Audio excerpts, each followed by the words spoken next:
cette démonstration, on va apprendre à faire une génoise. Une génoise qu'on va dresser donc en moule Tefal, puisqu'on a aussi possibilité de la dresser en feuille. Donc je suis parti sur mes œufs entiers que j'ai cassés dans la cuve du batteur. Et je vais donc ajouter mon sucre, ce moule, et fouetter tout de suite, pour éviter que le sucre ne brûle les jaunes.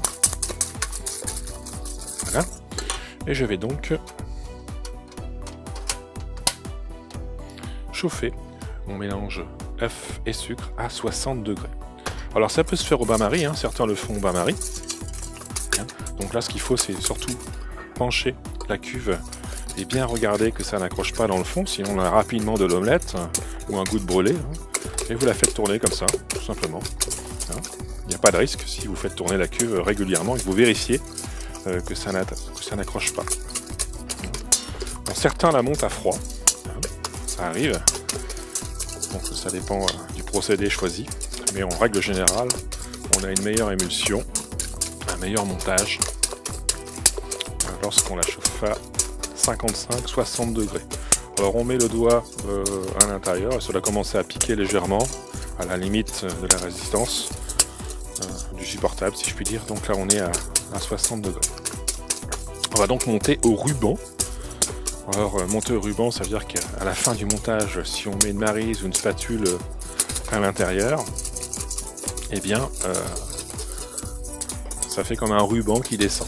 Ça permet de vérifier. Là, vous voyez là, je suis presque. Alors on peut faire autrement, petit thermomètre électronique. On s'arrête, on vérifie bien à chaque fois. Donc là, moi, j'ai pas de souci. À la rigueur, au petit thermomètre. Là, je pense que j'y suis quasiment. Hein. Voilà, 63 degrés. Hop, je coupe mon gaz. Et je monte au fouet, au ruban, donc jusqu'à complet refroidissement.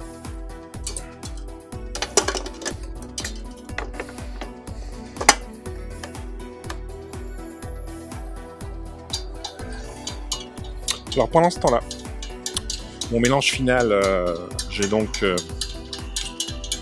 de la farine et comme je vais faire une génoise chocolat, on retire une partie de la farine et on rajoute du cacao poudre. Donc tout ça à tamiser.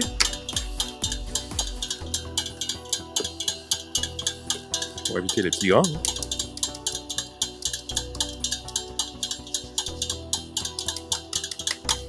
Voilà. Donc une fois que c'est tamisé, faut vraiment que le mélange soit mélangé correctement. Donc plusieurs fois, on bouge la feuille comme cela.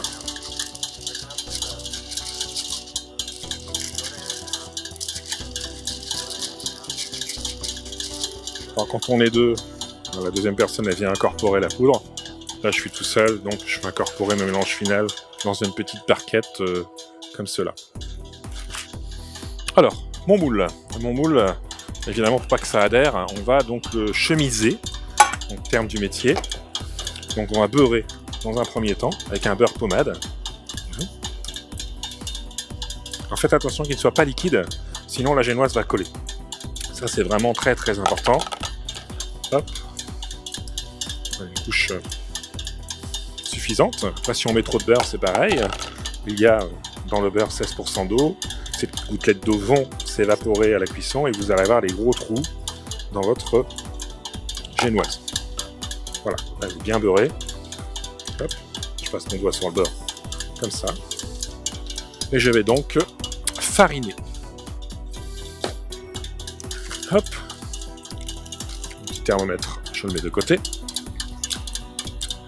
Et donc, regardez, j'hésite pas, hein, je mets beaucoup de farine. On va jusqu'au bord. Et on vient dans le sac, retirer l'excédent. Faites attention qu'il ne reste pas des gros paquets de farine. Vous voyez, là il en manque un tout petit peu d'ailleurs. Parce qu'en fait, ça reste et ça provoque des gros paquets qui sont pas terribles. Donc là, tapotez bien. Voilà, pour obtenir ça. Hop, et on nettoie le bord. Voilà, là mon moule est donc chemisé.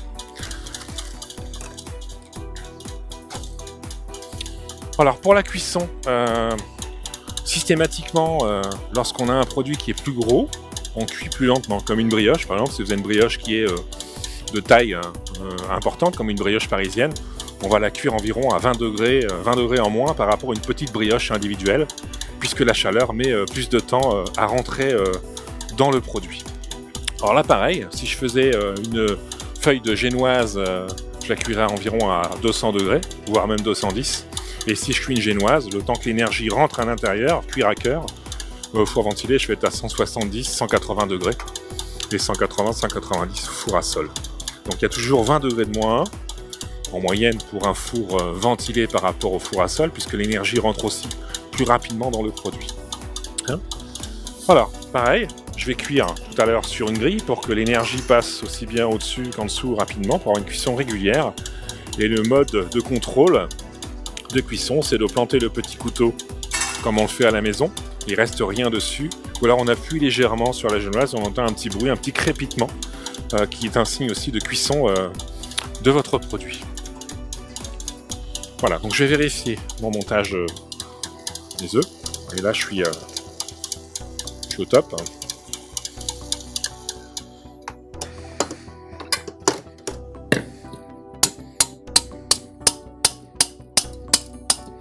Alors, quand on a des grosses quantités, on vient mettre le fouet ici pour récupérer éventuellement la perte qui est restée sur le biscuit. Regardez au ruban.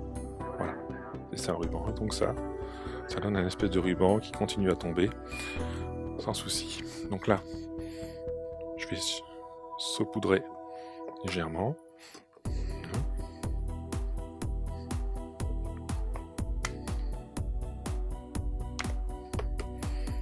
Hop, je vais toujours tourner la cuve de l'intérieur vers l'extérieur, 2 fois. Allez, en 4 fois. Essayez d'en mettre sur toute la surface.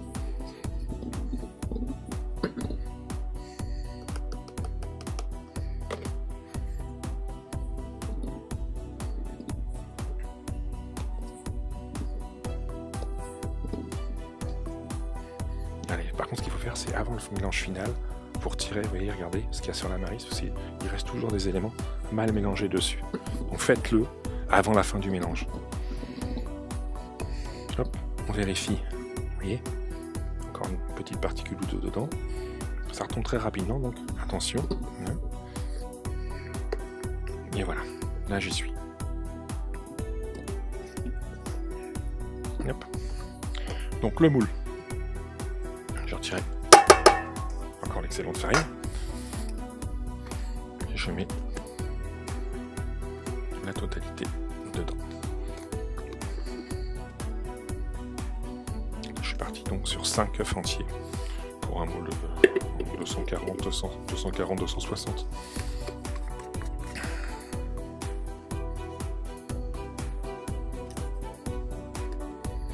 Alors là, attention, surtout pas de coup de marie sur le bord. Ce qu'on peut faire, c'est ramener un peu la génoise un peu plus vers le bord, parce qu'en fait, elle a tendance à gonfler sur le milieu. Regardez. Voilà, là j'y suis, j'ai plus qu'à mettre au four ventilé.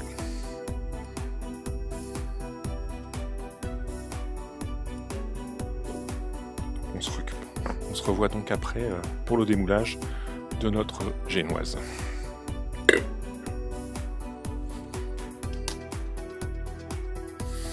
Voilà, donc je sors ma génoise du four à l'instant.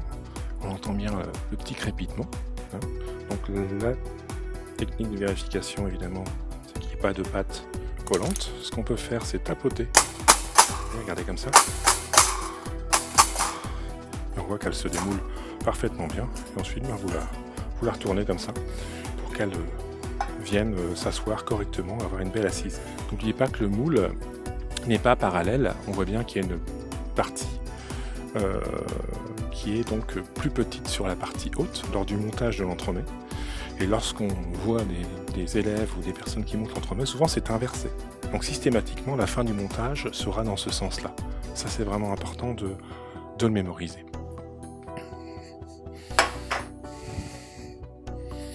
Donc ce que je vais faire, je vais la laisser refroidir à l'air libre une bonne petite heure, Si vous découpez la génoise chaude, elle va s'émietter.